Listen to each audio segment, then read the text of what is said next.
નમસ્કાર નમસ્કાર નમસ્કાર નમસ્કાર વિદ્યાર્થી મિત્રો, આપ સૌનું મારી YouTube ચેનલ પર હાર્દિક સ્વાગત છે કે જેમાં ધોરણ 11 અને 12 ના અર્થશાસ્ત્ર વિષયના મહત્વના કેટલાક ચેપ્ટર, મુદ્દા અને હેતુલક્ષી એક ગુણના પ્રશ્નોના અલગ અલગ વિડિયો મૂકેલા છે આપની સમક્ષ. અને તમારી સાથે ભણતા ધોરણ 11 ની અંદર કે 12 ની અંદર જે પણ અર્થશાસ્ત્ર વિષય સાથે જોડાયેલો છે વિદ્યાર્થી, એને સુધી મારા ચેનલને પહોંચાડો, સબસ્ક્રાઇબ કરવાનું કહો, લાઈક આપ નિયમિત જોતા હોય તો લાઈક કરો અને એને શેર કરો, જેથી અન્ય વિદ્યાર્થીને પણ વિષયનું થોડું જ્ઞાન મળે, સમજ વધે. વધારે ને વધારે સારા બનાવવાનો પ્રયત્ન કરી રહ્યો છું. છતાં પણ ક્યાંક અધૂરપતા હોય તો આપ મને WhatsApp પર પૂછી શકો છો. ઓકે, આજે જે અધ્યાય છીએ પાઠ નંબર ધોરણ 11 પાઠ નંબર 3 માંગની અંદર હેતુલક્ષી અને એક ગુણના પ્રશ્નો આપણે જોઈ રહ્યા છીએ. તો એમાં માંગનું વિસ્તરણ અને સંકોચન અને માંગમાં વધારો ઘટાડો, આ જરા ઔપચારિક બોલી જાઉં છું. જે સમજ છે એમાં હેતુલક્ષી પ્રશ્નો સમાયેલા છે એ બોલી જાઉં છું. ખાલી કદાચ નહીં બોલી શકું તો પ્રશ્ન પહેલું આવું બોલું છું બેટા. હવે યાદ છે એટલે અત્યારે હાલ બોલતો જઈશ, પાછો રૂટીનમાં આવી જઈશ તો કદાચ યાદ નહીં આવે. માંગમાં વિસ્તરણ સંકોચન ક્યારે શક્ય બને? તો માંગમાં જ્યારે કિંમત પ્રેરિત ફેરફારોને કારણે માંગમાં જે વધારો ઘટાડો કે ફેરફાર થાય તો તેને આપણે શું કહીશું? માંગનું વિસ્તરણ સંકોચન. પ્રોપરલી થોડું હવે બુક મુજબ તમને ધ્યાન દોરી લઉં તો અન્ય પરિબળો યથાવત અથવા સ્થિર રહે અને વસ્તુની કિંમતમાં વધારો કે ઘટાડો થવાને કારણે તે વસ્તુની માંગમાં જે ફેરફાર થાય છે તેને માંગનું વિસ્તરણ સંકોચન કહે છે. એટલે ટૂંકમાં આપણે શું બોલ્યા? વસ્તુની કિંમત સિવાયના પરિબળો સ્થિર રહે અને વસ્તુની કિંમત અથવા કિંમત પ્રેરિત ફેરફારોને લીધે વસ્તુની માંગમાં જે પરિવર્તન આવે છે તેને વસ્તુની માંગનું વિસ્તરણ સંકોચન કહે છે. વસ્તુની માંગનું વિસ્તરણ સંકોચન દર્શાવવા માટે એક જ માંગ રેખાની જરૂર પડે છે. પછી વધારો ઘટાડો પછી લઈએ છીએ. એક જ માંગ રેખા પર અને એના પર આવેલા બિંદુઓનું સ્થાન ફેર થાય છે. અહીંયા જોઈ શકો છો કે જ્યારે વસ્તુની કિંમત એ બિંદુએ 50 છે એ વખતે તે વસ્તુની માંગ 500 કિલોગ્રામની થઈ રહી છે. હવે અન્ય પરિબળો સ્થિર છે અને વસ્તુની કિંમતમાં 50 રૂપિયાથી ઘટીને 25 રૂપિયા થાય છે તો માંગ 500 કિલોગ્રામથી વધીને 750 કિલોગ્રામ થાય છે, જે બી બિંદુએ જોવા મળે છે. આમ એ બિંદુથી બી બિંદુ તરફ જવું, બિંદુનું ખસવું નીચે તરફ, માંગ રેખામાં નીચે તરફ ગતિ કરતા સ્થાન ફેર થતા બિંદુનું તો શું મળશે? વિસ્તરણ, માંગનું વિસ્તરણ.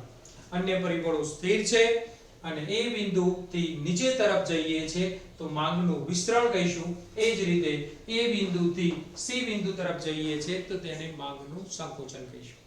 પણ ભૂલાય નહીં, માંગ રેખા એક જ. માંગ રેખા પરના બિંદુઓના સ્થાન બદલાય છે, માંગ રેખા પોતે સ્થાન બદલતી નથી.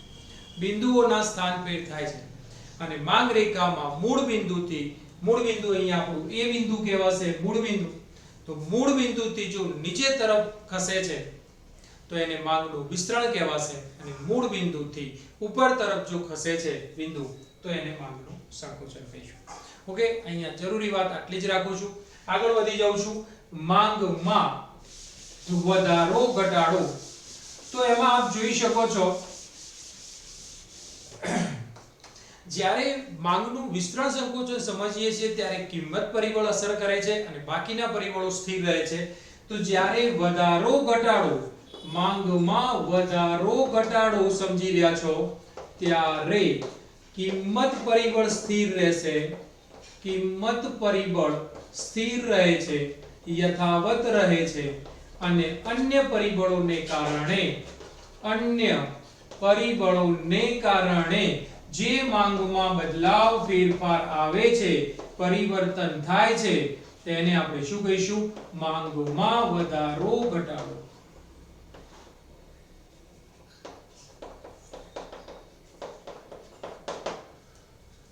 ફરીથી બોલું છું, જ્યારે વસ્તુની કિંમત યથાવત કે સ્થિર રહે અને અન્ય પરિબળોમાં ફેરફાર થવાને કારણે જો વસ્તુની માંગ વધે તો તેને માંગમાં વધારો અને વસ્તુની કિંમત ઘટે તો તેને માંગમાં ઘટાડો કહે છે.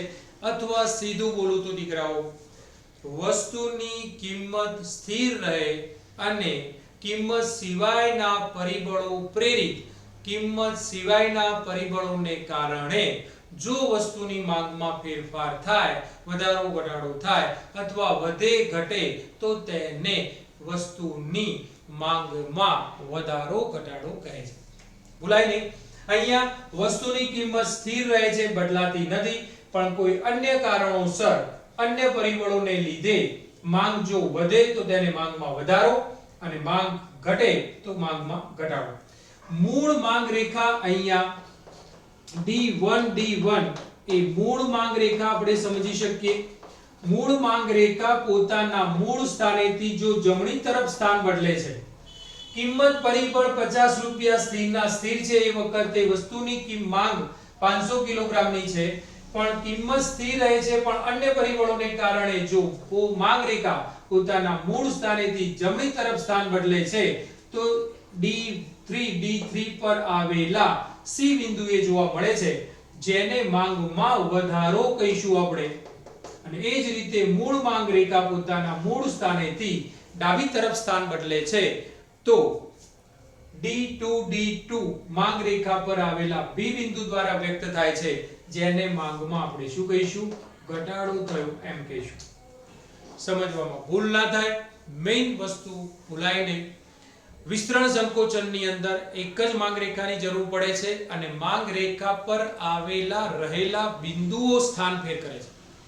જ્યારે માંગમાં વધારો ઘટાડો થાય છે ત્યારે કિંમત પરિબળ સ્થિર રહે છે, યથાવત રહે છે અને અન્ય પરિબળોમાં ફેરફાર થવાને કારણે જે ફેરફાર જોવા મળે છે તે ફેરફાર ને કારણે માંગમાં જે વધારો કે વધે છે કે ઘટે છે તેને માંગમાં વધારો ઘટાડો કહે છે. માંગના વધારાના ઘટાડાને સમજવા માટે એક કરતા વધુ માંગ રેખાઓની જરૂર પડે છે. મૂળ માંગ રેખા પોતાના સ્થાનેથી જો જમણી તરફ સ્થાન બદલે છે તો તેને માંગમાં વધારો કહે છે અને મૂળ માંગ રેખા પોતાના મૂળ સ્થાનેથી ડાબી તરફ સ્થાન બદલે છે તો તેને માંગમાં ઘટાડો કહે છે. હેતુલક્ષી પ્રશ્નો બોલ્યો નથી પણ ખબર પડવી જોઈએ. માંગમાં વધારો ઘટાડો એટલે શું? માંગમાં વધારા ઘટાડા વખતે કયું પરિબળ સ્થિર રહે છે, કયા પરિબળો એક્ટિવ હોય છે, કયા પરિબળોને કારણે વધારો ઘટાડો થાય છે?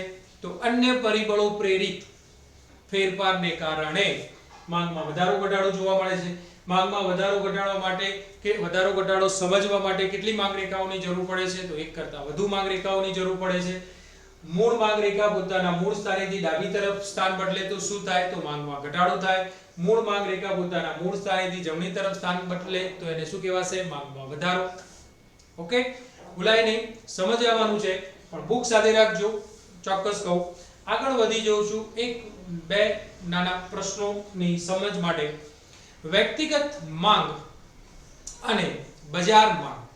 તો વ્યક્તિગત માંગ એટલે શું? ચોક્કસ સમય દરમિયાન કોઈ એક વ્યક્તિ કે ગ્રાહક દ્વારા બજારમાં જુદી જુદી કિંમતે વસ્તુની જે માંગ થાય તો તેને વ્યક્તિગત માંગ કહે છે. રિપીટ કરું છું દીકરાઓ, ચોક્કસ સમય દરમિયાન કોઈ એક ગ્રાહક કે વ્યક્તિ દ્વારા બજારમાં જુદી જુદી કિંમતે થતી વસ્તુની માંગ ને વ્યક્તિગત માંગ કહે છે. જ્યારે બજાર માંગ કોને કહેવાય? તો ચોક્કસ સમય દરમિયાન બજારમાં તમામ ગ્રાહકો કે વ્યક્તિઓ દ્વારા જુદી જુદી કિંમતે થતી વસ્તુની માંગના સરવાળાને બજાર માંગ અથવા કુલ માંગ કહે છે. રિપીટ કરી લઉં છું પણ બજાર માંગ એટલે શું? ચોક્કસ સમય દરમિયાન બજારમાં તમામ ગ્રાહકો કે વ્યક્તિઓ દ્વારા જુદી જુદી કિંમતે વસ્તુની જે માંગ થાય છે તેના સરવાળાને કુલ માંગ કે બજાર માંગ કહે છે. બાકીની વસ્તુઓ તમે 100% બુકમાં તમને જે આકૃતિઓ આપી છે, અનુસૂચિ આપી છે અને સમજી લેજો. કેસ સ્ટડી આધારિત પ્રશ્નો પૂછાવાની સંભાવના એમાં રહેલી છે. તો એ બંને આકૃતિઓનો અભ્યાસ આઈ થિંક 24-25 પેજ ઉપર એ બંને આકૃતિઓ હશે. તો એ જરા તમારી રીતે જોઈ લેજો. આઈ થિંક તમને ધ્યાન દોરું તો યસ 26-27 પેજ ઉપર આપને, અને કદાચ જો તમારી પાસે, મારી પાસે બહુ જૂની ચોપડી હશે, 26-27 પેજ ઉપર તમને વ્યક્તિગત માંગ અને બજાર માંગની અનુસૂચિ પણ આપેલી છે, એની આકૃતિઓ પણ આપેલી છે.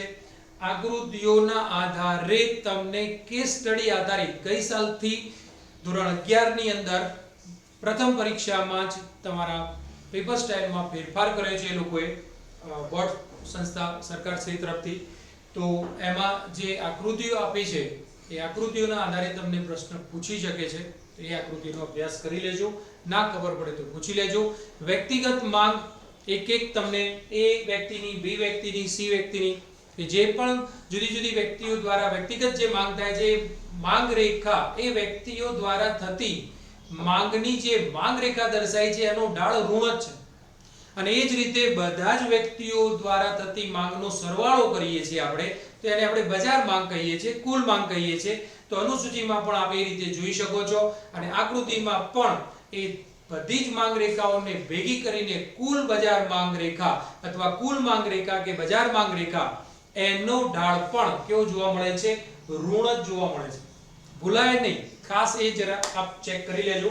આગળના વિડીયોમાં અગાઉના ચેપ્ટર વાઇઝ જે છે એમાં મેં લીધું નથી, પણ આ વખતે હેતુલક્ષી પ્રશ્નના સંદર્ભમાં માંગની મૂલ્ય સાપેક્ષતાના થોડા જે પ્રશ્નને આપણે લીધો નથી ચેપ્ટર વાઇઝમાં, પણ અહીંયા હેતુલક્ષી એક ગુણમાં પ્રશ્નના ચોક્કસ લઈશું આપણે.